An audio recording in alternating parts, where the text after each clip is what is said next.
Hello everyone, welcome to From the Star Wars Home Video Library. I'm your host, Nathan Butler, author of A Saga on Home Video, and this time we take a look at something that sort of combines some ideas that we've seen before into a product that just got added to my Star Wars Home Video Library that we haven't seen before on the show. This is an item that was provided to me by Chris Clark, aka Chris Jen, over on the Star Wars Home Video Facebook page, who has just been sort of unloading bits and pieces of his collection as he slowly adds more stuff to the collection that he needs.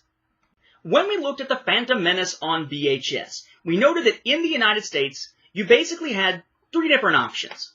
There was a regular full-screen VHS version. It was just a wide release. There was also a way that you could order a full-screen version from TOYSRUS, which is now closing, by the way, and get yourself a special clamshell case with a lenticular cover, a gold clamshell case. However, if you wanted a widescreen copy on VHS, there wasn't just a regular widescreen copy you could buy. Instead, you had to buy this, the Widescreen Video Collector's Edition, which includes a widescreen copy of the film. If you open it up, after you move some bits and pieces out of the way,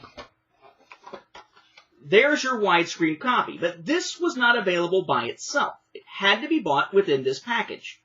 We also noted when we looked at Revenge of the Sith that the US didn't get a VHS copy. Instead, to get a VHS copy to finish out your collection, you were looking at somewhere else in the world, oftentimes, if you're an American collector, to the UK, where they had a VHS release of Revenge of the Sith. But we noted here that it's kind of a different type of clamshell case here, because it's more like what the US tended to see for rental copies, a nice hard plastic case to keep your tape in.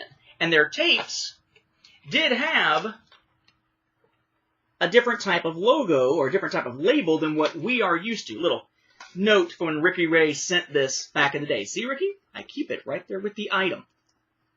Now, what's interesting, though, is that, of course, there were other releases of Star Wars films on VHS outside the U.S. I haven't picked up very many of them, but there were releases all over the world on VHS.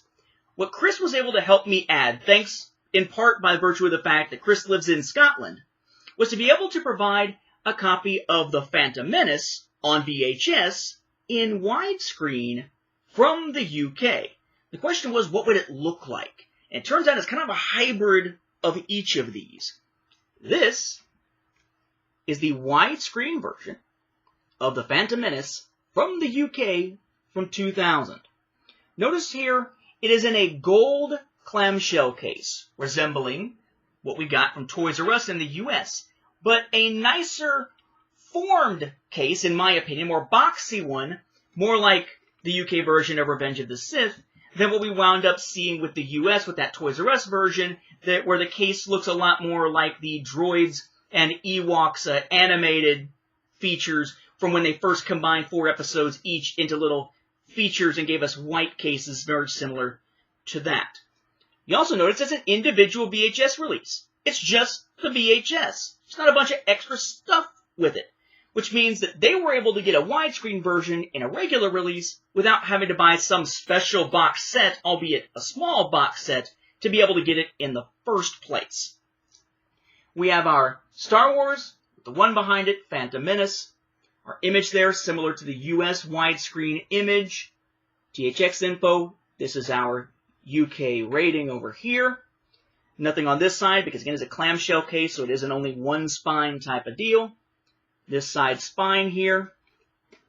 We have widescreen, 20th Century Fox Home Entertainment, Star Wars, the one behind it for Phantom Menace. No Phantom Menace underneath because it is then right here. Then we have Obi-Wan and Qui-Gon there, as opposed to Darth Maul, which is the way the US decided to switch around the spines.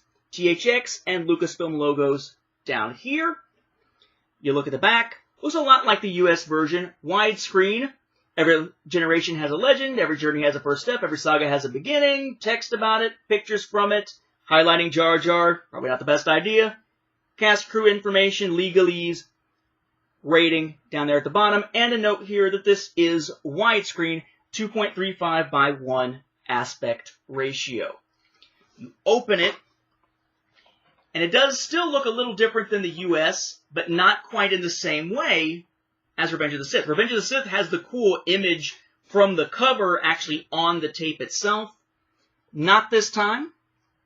Widescreen, logo, rating, legalese and runtime and such, Lucasfilm THX 20th Century Fox Home Entertainment. And there on the end, pre-printed information, little holographic sticker there, but not an actual label for the film or anything like that. I would note also here, and I think I noted it for Revenge of the Sith, but this applies to that one too. If you actually look at the way these fit inside the cases for the UK for this era, the tape itself isn't scooting around, even though this is wider than a typical VHS tape or tape case that we would see in the US, because it does have these little plastic pieces that stick up to hold the tape in place. There's just a little bit of dead space off to the side there that allows you to close it and have it be a little wider than a typical US VHS tape would be. Or a UK VHS tape. It's just that usually ours were just cardboard slipcovers without the cool little plastic, much more protective cases involved. So if, perhaps, you picked up Revenge of the Sith over in the UK, and you're thinking, like me, hey, might be time to possibly start adding some UK VHS tapes to my collection as well. So that means I'm going to have to get a PAL converter or something to actually watch them. This may be something to add to your Star Wars home video collection as well. Okay, my thanks to Chris. This is the UK widescreen version of the Phantom Menace from 2000, where they had options that we didn't have. They didn't have to buy a box set to get it in widescreen. With that, we'll wrap up the episode. Thank you for watching, and may the Force be with the home video viewers.